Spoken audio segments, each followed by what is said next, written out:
Hai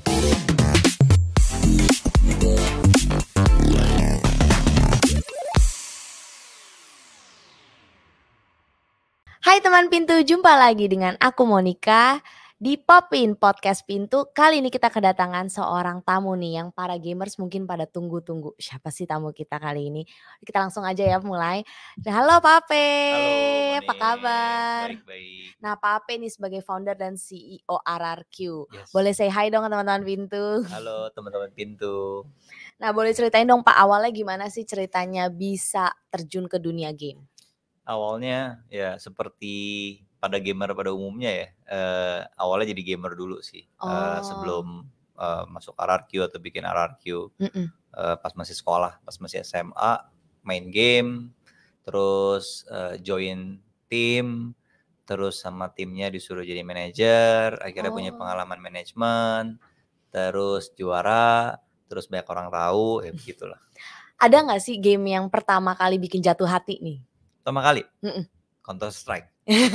Kelihatan kan jadi eranya gimana?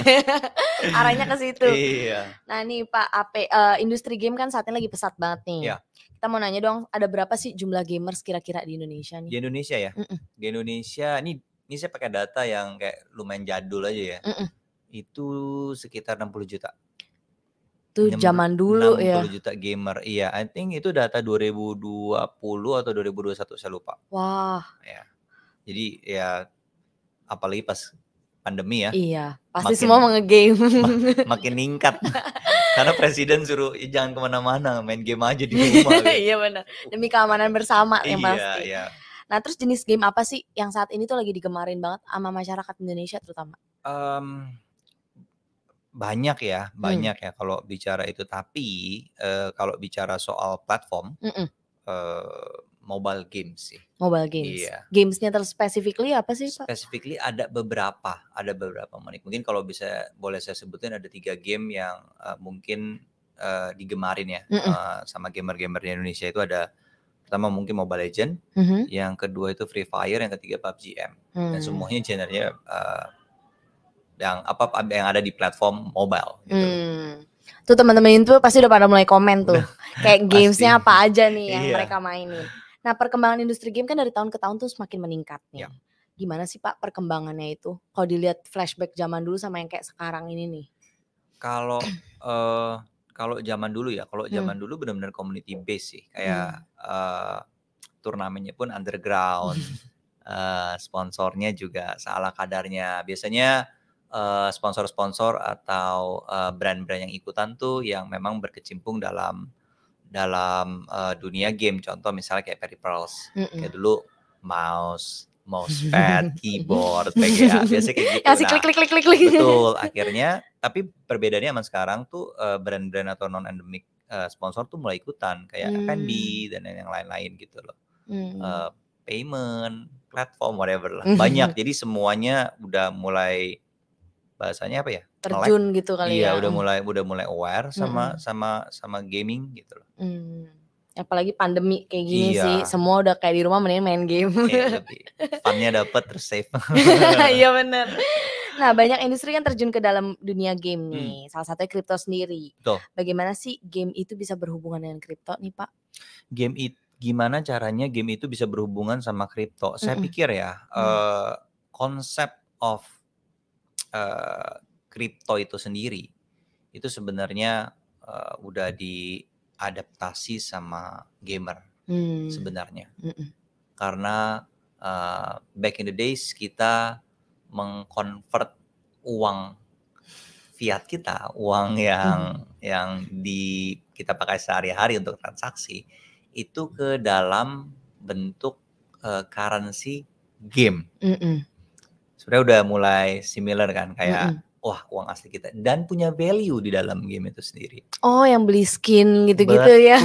Betul. Jadi ketika kripto datang, salah satu salah satu market yang paling ready itu sebenarnya gamers. Oh karena lebih ngerti. Udah lebih ngerti ya, kayak jelasin kripto, blockchain dan lain-lain ke orang umum itu kan lumayan susah. Betul. Lumayan susah. Kok bisa sih, nanti mau saya kemana nih? Kalau di kalau gamer mah biasa, karena mereka tahu itu punya value. Dan ketika mereka dapetin barang atau produk tertentu ya yang bentuknya digital, mereka tahu itu valuable. Dan mereka bisa keluarin gitu loh. Mereka bisa invest, mereka bisa trading, bukan trading sih, mereka bisa jualan lah bahasanya dulu. Nggak yang ada trading and exchange dan lain-lain, nggak ada gitu. Tapi kita sendiri udah familiar sama konsep itu. Jadi pada saat kripto datang, kebanyakan gamer-gamer teman saya tuh pada ikutan, pada melek lah, pada tahu gitu loh. Karena fondasinya udah kuat kali ya. Betul ya. Betul. Apalagi kalau bicara soal metaverse, kayak kita kayak itu kan kayak game MMORPG. Terus so what, apa yang spesial gitu kan. Tapi kayaknya heboh banget gitu loh untuk publik secara luas, kayaknya wah ini something big, lu bisa transaksi. Dari dulu kita bisa transaksi. Kemana aja. Kemana aja gitu, bisa tukeran barang, produk di dalam game dan lain-lain. Jadi nggak terlalu kaget lah ibaratnya untuk kripto ini. Dan lebih mengerti juga sih, karena udah basicnya udah gamers. Betul, gitu ya. betul. Ada basic, betul. Nah terus crypto game ini kan sekarang berkembang banget nih. Gimana sih cara untuk orang-orang di luar sana nih untuk mengerti dan tertarik kripto dari crypto game itu sendiri? Saya pikir pasti ada hubungannya tentang future value ya. Kayak di masa depannya seperti apa, project-project ke depannya kayak gimana.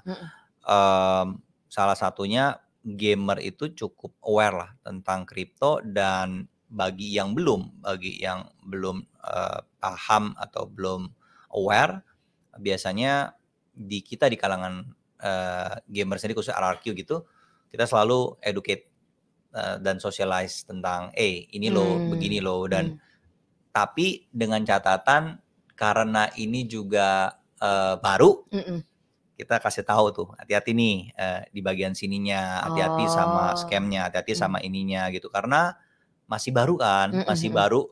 Jadi kita juga nggak mau main asal, wah main taruh gini ikutan gitu loh asalnya. Jadi mereka sebelum ikutan, sebelum terjun perlu ngerti dulu. Oh, dikasih kayak edukasi dulu gitu ya. Betul. Makanya ini kan juga salah satu inisiatif yang kita jalanin ya bareng sama Pintu gitu loh. Smart Way to Earn. Jadi nggak melulu wah kita ngomongin tentang ini, biasanya tuh embel-embelnya X tuh. Jahat banget. Biasanya ya, iya, biasanya benar, maksudnya bukannya nggak ada orang yang nggak mau atau bukannya, tapi it's not it's not the goal gitu loh. Kalau boleh dibilang, it's not the goal, dan biasanya yang kayak gitu-gituan tuh akhirnya nggak berpikir secara jernih. Wah, X ini ya 5X, 10X, 2X. Aduh, itu udah kayak oke, wait a minute. Tahu nggak ini kayak gimana? Ini tuh apa dan lain-lain. Resikonya juga perlu tahu. Iya, benar. Loh. Nah, itu untuk gamer secara umum, I think itu salah satu hal yang kita terus lakukan sih untuk nge-educate gamer gitu loh tentang kripto ini. Nah itu dia teman-teman Pintu tuh, para gamers mesti baca dulu tuh dasarnya gimana. Iya. Jangan mentang kayak gamers, udah pasti udah ngerti gitu. Jangan kayak gitu juga. Mereka pakai konsep ini, mereka pakai konsep main game. Oh. Mainin dulu nanti baca. Lihat aja belakangan. Kalau ada resiko baru panik. Iya, baru waduh tanya-tanya. Tapi balik lagi kan, ini kan sesuatu yang baru gitu loh, dan semakin lama regulasinya juga semakin bagus berkembang terus, teknologinya juga berkembang terus. Nah, itu buat saya hal yang is a continuous process, I think, buat RRQ sendiri ya. Betul. Kewajiban lah buat komunitasnya. Karena dunia game bakal juga berkembang terus lama-lama kan. Betul. Apa yang kita tahu sekarang mungkin 2-3 bulan lagi berubah lagi, saking cepatnya. Apalagi kalau udah berubah tahun ke tahun, udah kayak udah pasti makin canggih. Betul. Nah nih kan salah satu cara unik nih untuk mendapatkan pendapatan pasif saat ini itu kan yang lagi viral itu dengan main game.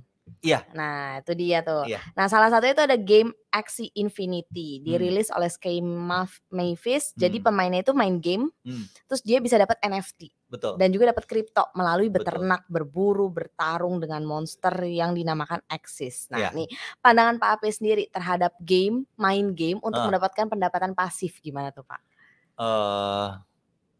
Sangat Normal sih menurut saya. Sangat normal. Iya. Iya, pada umumnya orang melakukan itu untuk pendapatan pasif. Iya, jadi ada passive income ketika mereka bermain game itu yang dilakukan gamer-gamer underground karena belum difasilitate. Tapi di era Web3 ini, NFT games ini mereka memfasilitate gitu loh untuk orang bermain game dengan objektif tertentu dan bahasanya ya earn lah, bisa mendapatkan sesuatu dari situ. Jadi di kita saya nggak ngerasa ada yang baru, tetapi lebih ke arah di-regulate aja, di-facilitate gitu. Jadi lebih gampang gitu loh. Dan akhirnya terbukti kan booming gitu loh. Emang kenapa booming ya? Karena mungkin ini sesuatu yang memang kita tunggu-tunggu juga gitu as a gamer. Biasanya transaksi seperti seperti harus grinding, harus main, harus dapetin poin tertentu, harus ngalahin musuh tertentu. Itu biasanya tuh bukan sesuatu yang direkomendasiin sama pembuat gamenya. Gitu loh. Ini kita bicara Web2 games ya. Tetapi di Web3 tuh di-encourage gitu loh. Kayak ya udah nih boleh nih kayak gini. Kamu bisa dapat ini loh gitu loh. Bisa, lebih kayak bisa beternak loh. Ada price-nya juga dan lain-lain. Jadi buat kita as a gamer ya kita nyambut baik dan akhirnya responsnya juga pasti positif ya. Betul. Buat game ya, buat game itu sendiri gitu. Nah terus kalau crypto gaming ke depannya bakal kayak gimana sih menurut Pak Ape nih? Crypto gaming menurut saya sih bakal gede ya. Saya ngelihat crypto games itu is a future games menurut saya.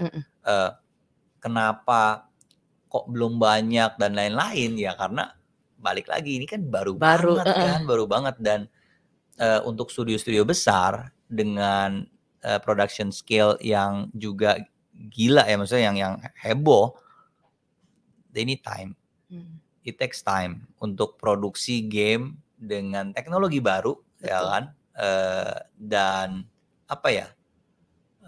indikatornya saya ngelihat banyak studio-studio besar itu udah mulai ngembangin game dalam basis Web3. Iya, kayak Disney contohnya. Disney aja sampai tertarik gitu. Bukannya tertarik, mereka lagi produksi iya, gitu loh. Blizzard dan lain-lain, all the big studios itu salah satu indikator ya. Kita cuman tinggal tunggu rilisnya aja kapan gitu loh. Karena sekarang itu kan masih boleh dibilang masih dilakukan sama developer game baru.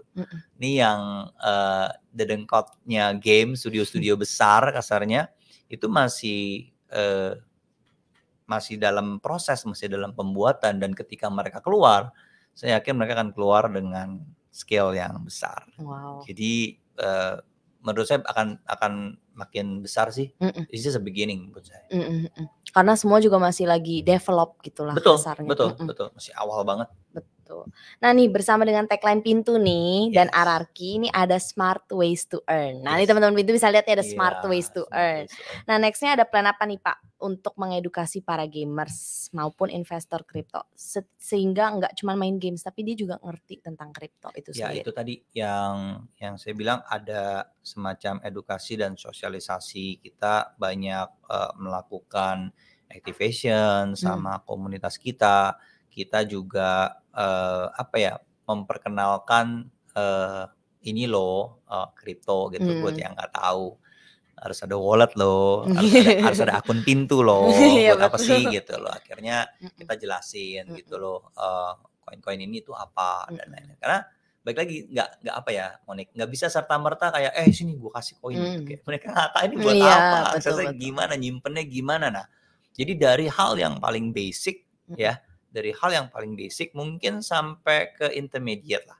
Kita tapi kita nggak ngasih financial advice gitu loh, kayak beli koin ini atau ngegiring atau whatever ya, nggak ke arah situ, tetapi lebih ke arah guys, ini ada ada kripto, ini ada Pintu karena bareng sama Pintu. Pintu tuh ini loh, di dalamnya tuh ada ini loh gitu loh. Dan buat saya kalau kalian mau beli gampang dan lain-lain, kayak gini caranya. Kalian cuma butuh ini kayak step-stepnya kita ajarin juga. Nah, perihal portfolio mereka, balik lagi kita juga nggak wah condong ke satu ini, enggak gitu loh. Lebih ke arah setiap koin itu coba dikenalin juga. Mereka mau melakukan apa, proyeknya kayak gimana, backersnya siapa dan lain-lain. Bekal lah ibaratnya, bekal gitu loh. Ada beberapa yang masih bingung, kita jelasin. Ada yang beberapa yang Pape pegang apa, DM saya. Saya bilang ini, tapi ini apa ya, pegang ABC. Tapi maksud saya it's not a financial advice gitu. Ini lebih ke arah I'm just sharing gitu loh. Dan nggak harus ikutin gitu. Ada juga Pape ini gimana nih kalah. Kok tanya ke saya gitu punya loh. Saya. Iya, apalagi pas lagi lagi winter dan lain-lain itu menurut saya harus tahu juga, makanya profil resikonya harus tahu juga gitu loh. Nah, kalau dari saya sendiri saya ngelihatnya masih ada activation, kita bikin turnamen, tetapi di saat yang bersamaan kita bikin itu apa ya, informasi tentang kripto tuh ada terus gitu loh. Dari hal yang paling kecil, yang paling basic mungkin buat kita kayak Monik, saya pemain misalnya udah lama gitu, saya main kripto udah mungkin dari 2017, jadi apa ya, udah biasa gitu informasinya, tapi nggak taunya itu informasi yang sebenarnya dibutuhin sama gamer, sama fans RRQ gitu. Jadi saya pikir ya nggak akan pernah putus itu informasi akan ada terus karena kan ada yang baru juga. Mereka baru apaan itu gitu. Mereka butuh yang justru yang basic itu. Betul. Atau enggak dia jadi ke refresh juga gitu loh. Oh iya ini kayak gini gitu. Betul. Termasuk susah nggak sih Pak untuk mengajari para gamers gitu tentang kripto? Wah, lebih susah ngajarin mama saya main WhatsApp zaman itu. Iya benar. Lebih susah itu kayak pakai. Belum mesti hafalin passwordnya. Ini apaan nih kok begini? Aduh, kayak stres ya. Kayak lebih gampang karena balik lagi Monik. Mungkin karena mereka udah punya basic gitu loh. Mereka juga generasi yang online ya. Maksudnya mereka tahu gitu loh, bikin akun, bikin ini, mereka ngerti gitu, mereka paham gitu, bikin ini dulu, referral gini, mereka paham, itu mereka semua paham. Jadi menurut saya lebih cepat, lebih ke arah mungkin banyak orang nggak tahu aja ya, nggak tahu dan nggak paham, tapi once mereka tahu dan paham, cepet banget. Wah bagus berarti, yes. Para gamers. Nah nih Pak Ape, di Pop-in Podcast Pintu, setiap tamu yang hadir harus share favorite quote of the day. Nah, apa itu? Kalau Pak Ape apa nih favorite quote of the day? Favorite quote of the day apa ya? Harus dari quote yang ini ya? Terserah Pak Ape, atau mungkin pernah didengar sama Pak Ape terus Pak Ape langsung suka gitu loh. Oh, nih orang ngomong ini quote-nya apa? Oh, gitu. mungkin Abraham Lincoln kali ya. Boleh. Whatever you are, be a good one. Wow. Ya, jadi I know if you're into gaming ya, jadi gaming yang jago banget gitu. Jadi someone yang jangan kalah gitu loh. Be a good one. Be a good one. Jadi mungkin ada yang I don't know ya, cita-cita jadi streamer, jadi content creator, whatever it is gitu loh. Writer, anything, singer kayak atau apapun itu ya, be a good one. Jangan, poinnya jangan setengah-setengah gitu loh. Kayak, give it all gitu. Give it all gitu loh. Kayak mau terjun misalnya, dulu mau shifting misalnya dulu trading gini, mau trading kripto, boleh, kenapa enggak? Ada loh yang bisa hidup dari ini, hidupnya lumayan berkecukupan. Tetapi dia good one, kalau enggak ya kalah terus. Iya gitu benar. Gimana ceritanya? Iya gitu loh. Ya kalau dari saya sih itu sih, I think itu salah satu quotes yang personally affect me juga. That's why jadi yang paling bagus dong, jadi paling jago. Oke, favorite quote of the day Pak Ape menutup YouTube kita hari ini. Terima kasih banyak Pak Ape atas kehadirannya. Thank you kehadirannya. Untuk juga teman-teman kita nih yang gamers kan jadi lebih ngerti. Oh ternyata gamers bisa lebih cepat. Ayo belajar cepetan di Pintu Academy. Betul. Oh iya di Pintu Academy banyak tuh. Saya sering banget saya sampai bilang kayak kalau udah terlalu banyak nanya saya bilang udah download Pintu, saya bilang ke Pintu Academy. Di situ semuanya ada. Berita ada, ini tuh ada. Semuanya saya bilang gampang di Pintu Academy. Thank you teman-teman Pintu yang udah nonton dari awal sampai habis. Popin Podcast Pintu kamu bisa dengerin di Spotify Popin Podcast Pintu dan juga di YouTube Pintu. Jangan lupa like, comment, dan share. Thank you for watching and listening. Bye. Bye.